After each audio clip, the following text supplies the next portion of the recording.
basically soul seekers. Yeah. You guys have investigated the building? We've been in here 5 times. Okay, well, you know what I'm talking about, where it can be rocking off the wall one day, and then the next, like I always say, they know the best hiding places. They just don't share them with us. There you go. We got a little bit. I'll go through it. I didn't know what kind of audience I was going to be working with, whether it was going to be folks who were familiar with paranormal investigations, or the building, or whether it was going to be folks like yourself that are more familiar with the building than I am. But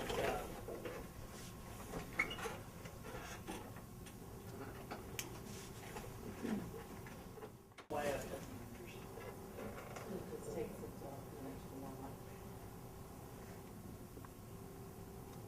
When was the last time you guys were up here?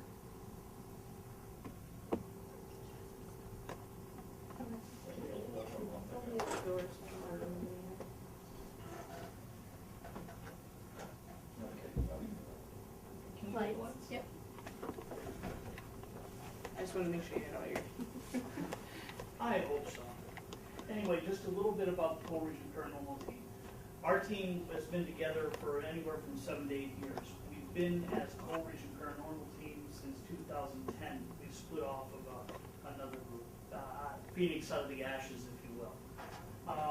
We have members that range from the coal regions of Pennsylvania, such as Shamokin, Mount Carmel, Colmont, that area.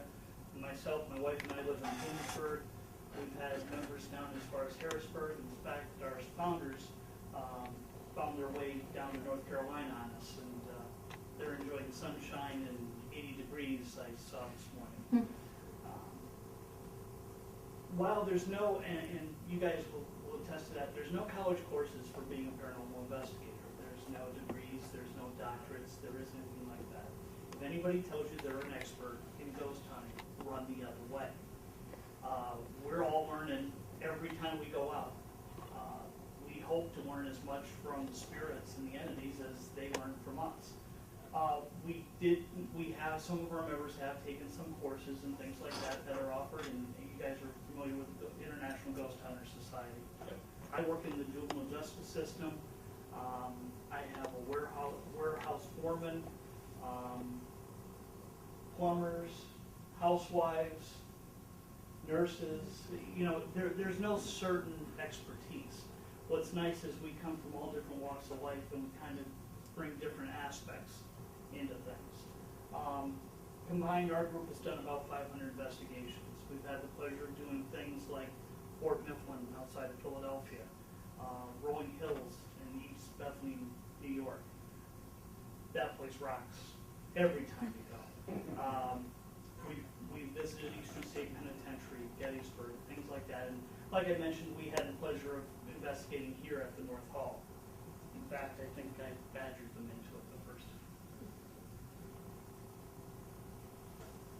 Mansfield University, the paranormal investigations, like I said, we were here on November 5th, 2011, and again on June 7th and 8th of 2003.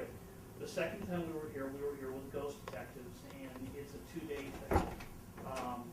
We did 2 full evenings. We started around 5, 6 o'clock at night and ran until around 3 in the morning.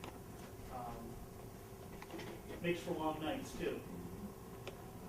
The Legend of Sarah, I think most of you know the Legend of Sarah. By the way, I stole this from the website. Sarah has her own webpage, who I was glad to hear. Supposedly a student fell from her death, or was she pushed? It's one of those things. Some say she jumped. Many say the building is haunted by her ghost. There's a lot of variations. You'll hear 2 or 3 about what, not certain what floor it was on, things like that.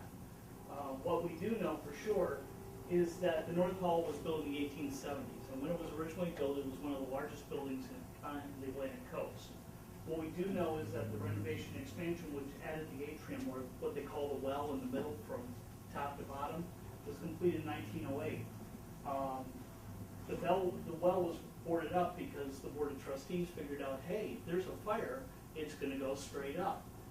And that was in the summer of 1930s. The 70s, the building was closed, as you guys well know, and it was resurrected into what it is today. So that kind of narrows down, if they're looking at this happening between the 40s and the 50s, like, you know, is the popular, we had a problem right off the bat with the legend as far as credibility of somebody jumping down that well. You know, the thing that everybody comes here to hunt for is, who is the ghost, if there is one? And while there's very many theories, there's never been true, anything that they can absolutely positively say, this was the Sarah, or this. I do know that there was a Sarah that died, that went to school here, but she died at Soldiers and Sailors, I believe. When we came, we set some goals for ourselves. Number one, is there paranormal activity at North Hall? Number two is there, what type of haunting is it? Folks, anything, if you know anything about paranormal investigations or paranormal activity, there's an intelligent haunt, which everybody's familiar with. That's the ones we try to speak to and get some answers with, whether we're using like EVPs or K2 meters or things like that. There's residual haunts, which are like, and I'm going to hate myself here, VCR recordings that go over and over and over again until they finally wear out. There's poltergeists, which telekinetic energy, you know, that type of thing. And there's the rarest of rare, the demonic, which swim to none, which is great. If there isn't any, or a ghost by the name of Sarah, is there one present here? And what's the true story of the legend of Sarah? We were ambitious. We wanted to know everything. We'll see if we got there. Oh, I forgot. We always have fun. We do this because we enjoy helping people, but we also enjoy this because we want to find out the truth. But we have to have fun. If this gets to be another job. November 5th, 2011. We investigated. We got here about 7 o'clock at night. We started the investigation around 8 o'clock after we had done a walkthrough and a tour of the building with Scott DeMarco. He gave us a rundown of some of the activities, some of the legends. We went top to bottom. Then we split up our team into different floors. We had one team that was covering the basement and first floor, another team that covered second and third, fourth and fifth, and then sixth and above and on the side was a fourth team. And we rotated through the evening. About every half hour, every 45 minutes, we move people around because sometimes the entities or the spirits will react to some people and not others. I call myself a psychic brick. I don't feel those kind of things. I would love to just once, but it doesn't quite happen. During that evening in November, we took about 2,100 pictures total. That flashes and full spectrum cameras. There were no significant pictures identified on 2,000 photos. Videotape, 5 cameras, about 27 and a half hours. Again, no significant findings. While they're not the primary thing, we have to give some credence to personal experiences. At 7:43, quarter to 8, on the 4th floor, north wing, the left-hand side, going down through, there's cubicles against the wall, and then the book stacks. Down in the back left-hand corner, one of our investigators reported observing a dark black shadow moving. That actually was spotted 3 or 4 times. We tried to recreate it, tried to identify it. We could never do that. We even set up a still camera on that one area, and of course, we didn't capture anything on the still camera. But the fact that 3 or 4 investigators that were independent and didn't have an opportunity to collaborate identified some type of dark black shadow moving down in that back corner is something to look at. At 10 after 8 on the first floor, they were standing in the atrium around the seal. They heard voices. They weren't sure which wing it came from, but it was that whispering type, high frequency, and something you just couldn't quite grasp what they were saying. This was reported about 2 or 3 times during that rotation. 10:15, third floor, north wing. Investigators reported unexplained and sudden battery drainage from several pieces of equipment. We use lots of batteries, but when 5 and 6 pieces of equipment inside a 5-minute period start going dead, there's something going on. Usually the theory is that this is an entity or a spirit drawing energy in order to manifest, speak to us, move something, to do something, to let us know that they're there. Again, it's not something we can document, it's not something we can take pictures of, but the fact that it happens has to be put on the table as some type of evidence. 10:30, fourth floor, north wing. Investigator reported having the feeling of being watched or stared at, almost like that paranoia, where you know there's somebody behind you. You look behind you and there's nobody there. EMFs, everybody know what an EMF is? Electromagnetic field. You'll see throughout it, and mostly on the first wing, or on the first floor, we started getting a lot of hits on K2 meters. We went through, swept it with trimeters and also Gauss meters, and could not identify any significance to it, any pattern to it. It would be there for 2 or 3 minutes. In fact, I'll show you a video clip of the second investigation where we had something and it disappeared. Almost like a door opens and closes. EVP, total of 40 hours of digital recordings were taken, and we got 2 that we would give any credence to. The first one is pretty obvious. The second one you got to listen to real carefully. The first one was second floor, south wing, on one of the porches, out in one of the porches, the lounges. I was sitting there taking pictures with a full spectrum camera and asking questions. And, okay. Volume would help.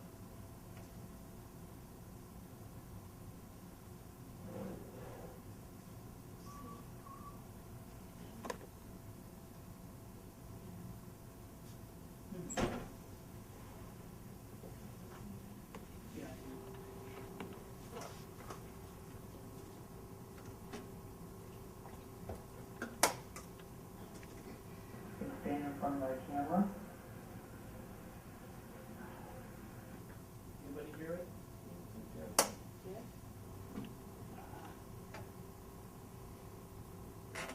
One more time. Stand in front of my camera.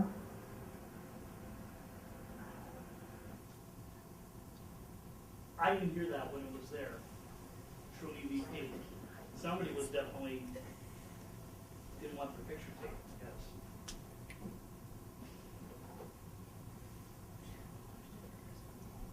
This was the second one. This was, again, third floor, south wing.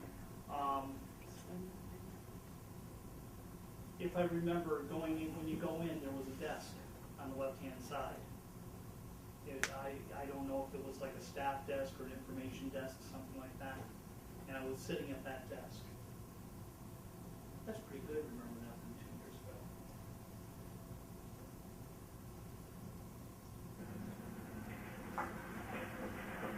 Not the footsteps. Tell me and I'll stop asking.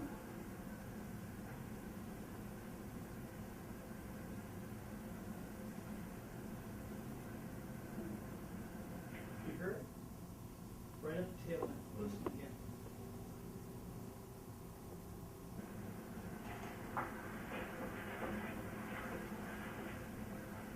Tell me and I'll stop asking.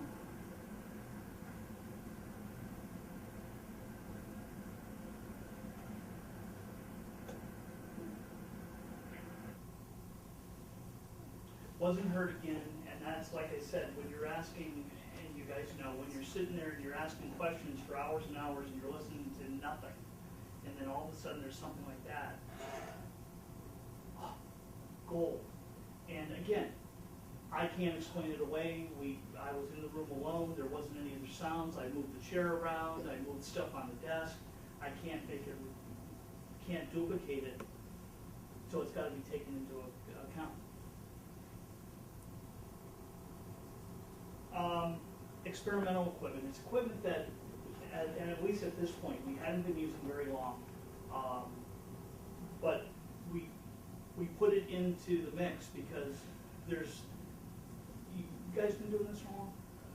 Wow. Okay. You know as well as I do, when most of us started doing this, there was no such thing as equipment for ghost hunters. You took things like compasses, and that's how you measured your EMF field. You used digital thermometers that carpenters use, because that's the kind, you used meters that electricians use to find leakage in wires and things for electromagnetic fields, because that was what was available. As time went on, they started developing things like a ghost box. And the ghost box is nothing more than a radio that scans frequencies on microseconds. So in say a 2-second span, you may go across 50 channels.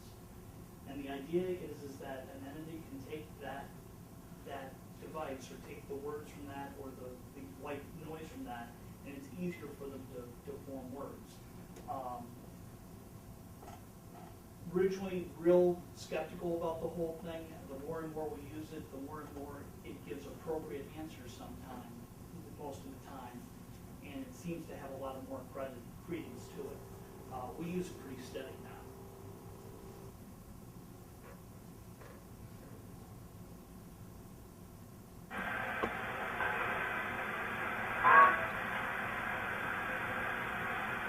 The radio that we're transplanting, we can use that to hear it sound, right into our question.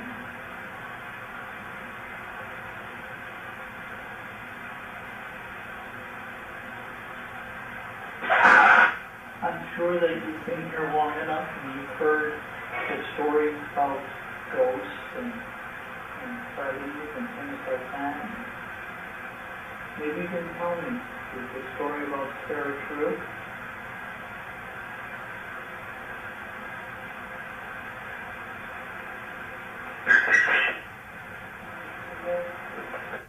I don't know what that said, but in a 45-minute session, they're the only 2 clips we got. Again, I can't explain it by normal means. Why only at that time? Is it a coincidence? I don't personally believe in coincidences. Added to some of the other stuff that went on.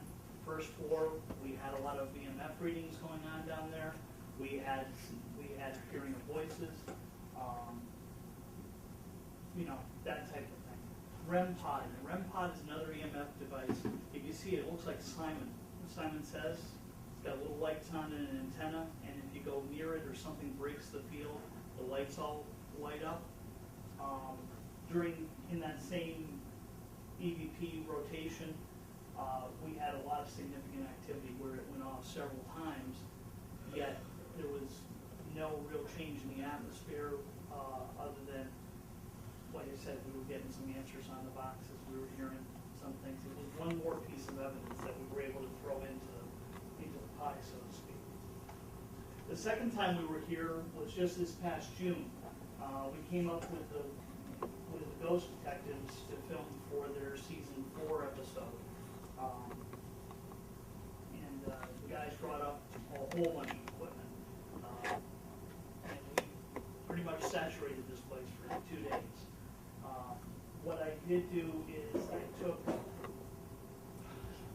one quick interview of a personal experience and 3 pieces that we got while we were filming this episode.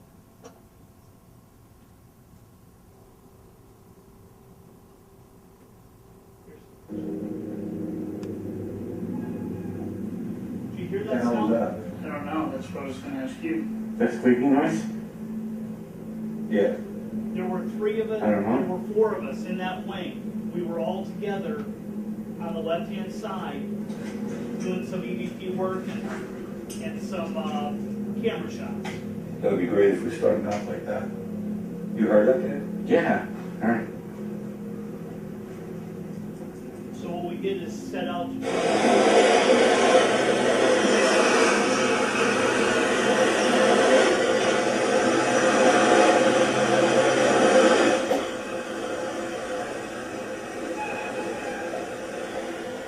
What the hell was that? I don't know, that's what I was It sounds like a chair or something.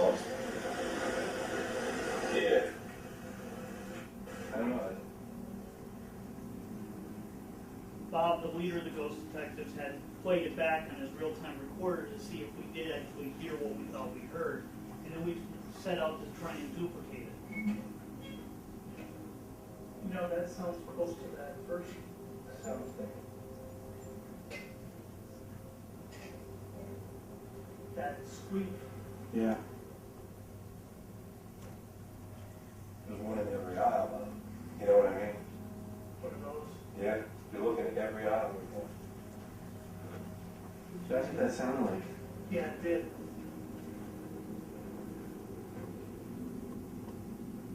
You know, I haven't figured out why every ghost hunting show has to have that background music. My wife says it'd be so much easier to hear some of the stuff if they didn't play that in the background. Here's one here.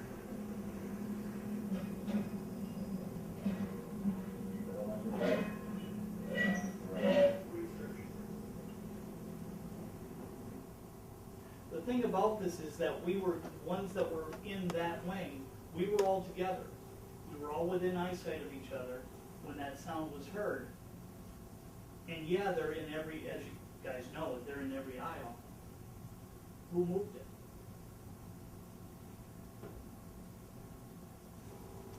Sounds like when you stand on one. Yeah, and that's when we had moved that first one. If you notice, we tipped it back and forth, and yeah, it sounds like one of the wheels setting back up and back down. Well, not to be left alone, the book racks were pretty active. That's a K2 meter. For the EMS detector.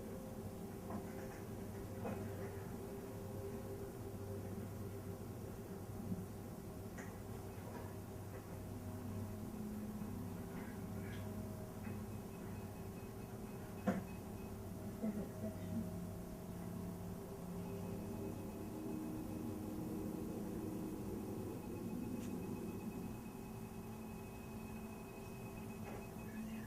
And magnetism. That's weird.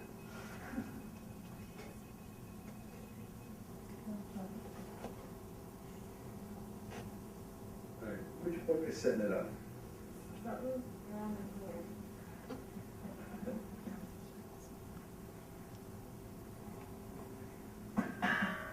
Felt like you. Whatever book is sent out, you think it's sent out, take it out, put it on the floor, and then see if you can light it up, and I'll pull another book out.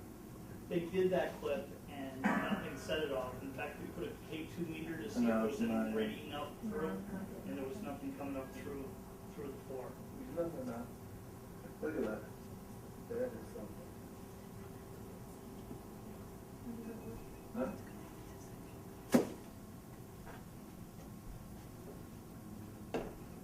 Maybe that's your book. Maybe it's the residue. Yeah. I'll take it, I'm not getting nothing else. And that's what, it just dissipated.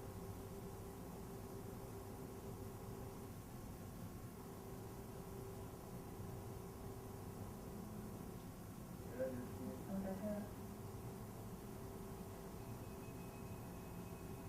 look at the name of this book. Cooking. Oh. Natural something. Okay, why don't you come on over here and just try to, just to satisfy our curiosity. Like I said, it's a book on electromagnetic fields. We have to have some. And none of the other books are setting it off.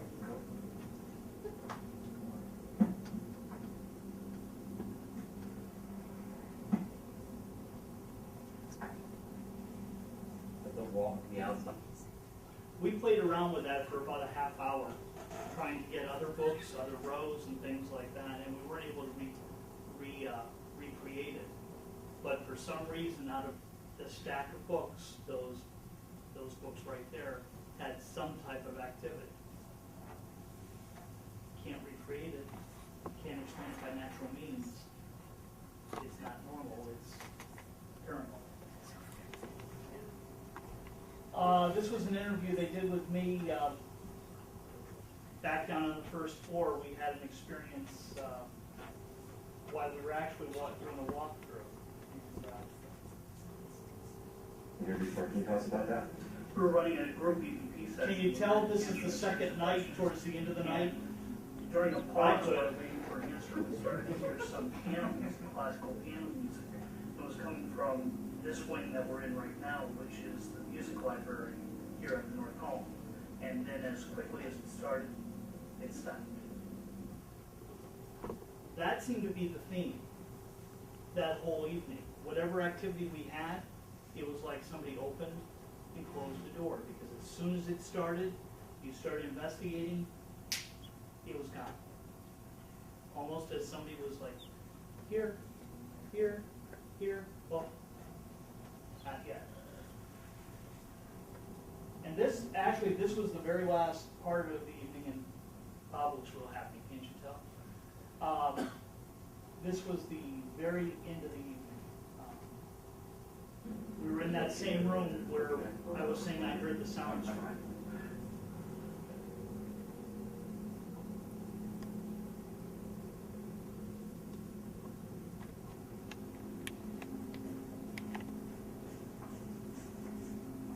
No, that's not a sound. Is the person that plays the piano, are you here with us? What the hell was that?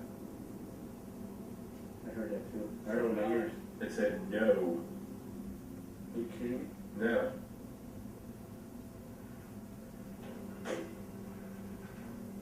That's what it sounded like anyway. Yeah. You guys are familiar with real time? No, I know. They were using You real heard time. it then? I heard it with my ears. I didn't have headphones on. Is the person that plays the piano, are you here with us? What the hell was that? Still high. I heard it. What the hell was that? Is the person that plays the piano, are you here with us? What the hell was that? That was definitely a no. You hear the person that plays the piano, are you here with us? What the hell was that? It was echoey too, like an EVP, you know what I mean? It said So we no. always get. Okay. Wow. That's cool.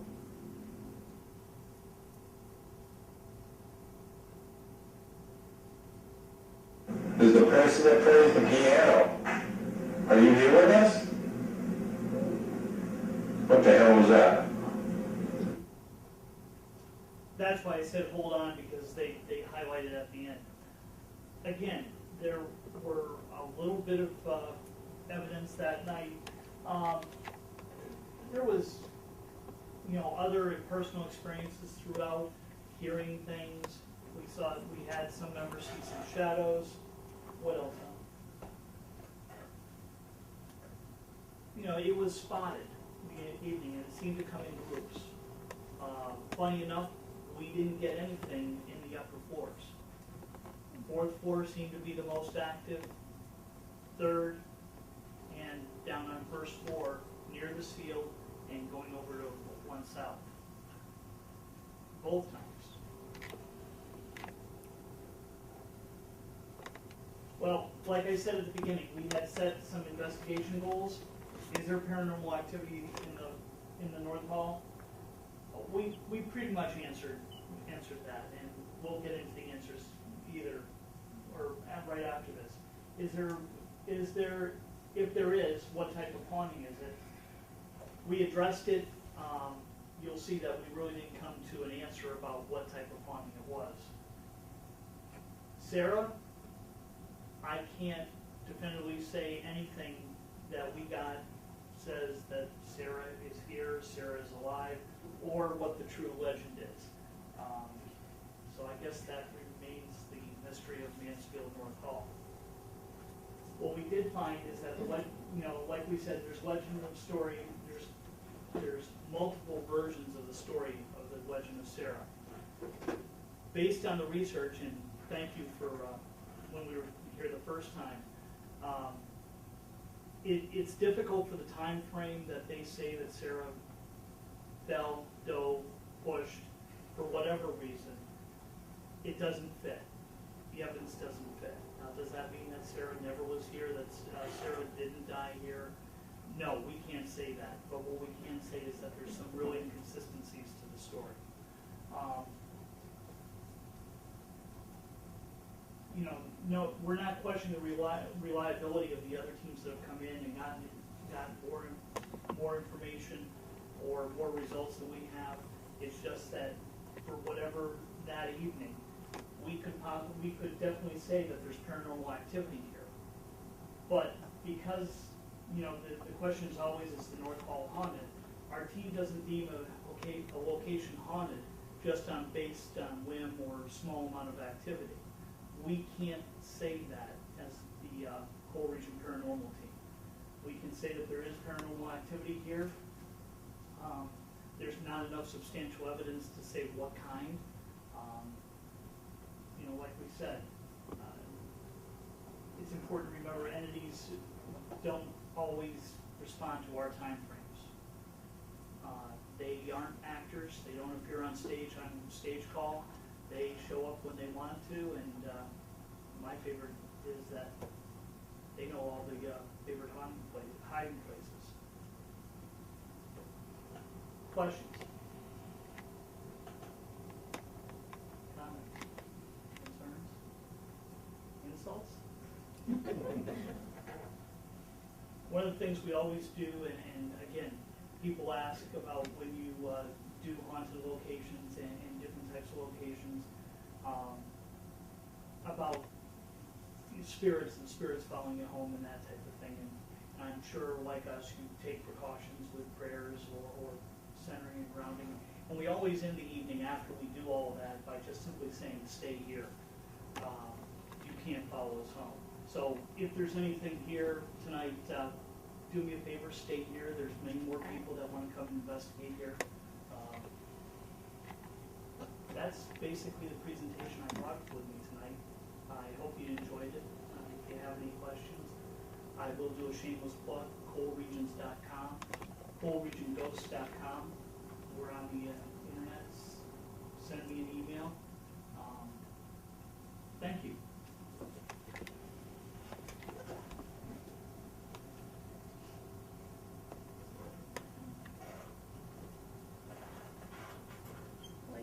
Let there be light.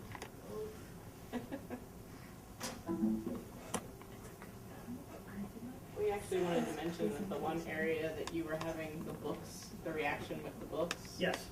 The floor's sinking in that area. Like, just recently started like caving in. We spent a lot of time, like I said, when we started getting the reaction in that area. We put K2 meters, which are little boxes. They look like coffins, and they have multiple lights on them, and they're very easy to film that way. And we put them up and down the aisles. We did the same using REM pods, and we couldn't get any reaction anywhere else. We tried to go through with meters and trace, like try to find electric lines, turned on and off lights, and couldn't recreate whatever that was. Both there and over here, and over here there was the cooking books, and for some reason Pearl got reactions over there also. Like I said, that was pretty much the activity. And the reports on 4 North of that shadow and that background were so specific, and so many different reports that kind of coincided. That's why we went with a camera up there, but again, then I put one up there and no idea at all. But you know, again, I'm pretty much a fact person. There's definitely entities here in North Hall, and they like to hang out. I think they like to play games at this point too. Would you guys agree? Oh, yeah. Did you use any trigger objects when you guys came here, or? Trying to think. No, we did not. We did not. Did you try any? We brought in a music box. Okay. Because, you know, I grew up around here, and I've known about Sarah for like 6th grade, and the stories, and we knew she was musically, supposed a music major, Right. We knew the stories of the singing, Yeah, before we did the piano. We have heard it too. And we've actually got her on video. We put a music box on a table over on that side, and we got her on video, and the music box, it bounced all the way across the table. I apologize, we did. We got all the girls together and they circled the logo, and we had a young lady, it was the daughter of one of our members, that we had basically positioned herself as if she fell, because, you know, the whole legend.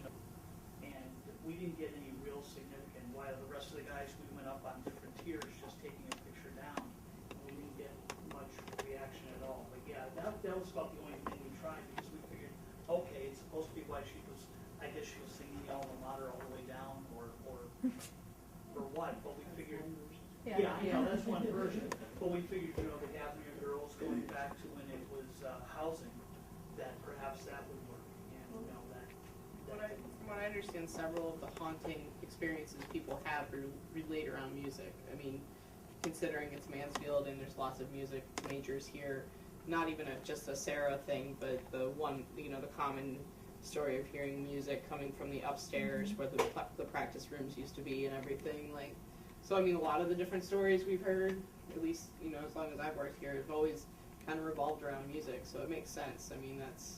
They say that even in Butler too. Yeah. In Butler, they say that if you sing, like, I'm a music major, and when I first got here, they're like, if you're in the practice room alone, like, late at night, like, and you're, like, flat or you're sharp or something, the lights will flicker. And they do. I know you're, Really freaky. no campus security, that when we were here the second time, they told us many stories about Butler, and It's really freaky. them just going in at night and things occurring, when they weren't trying to give us tickets.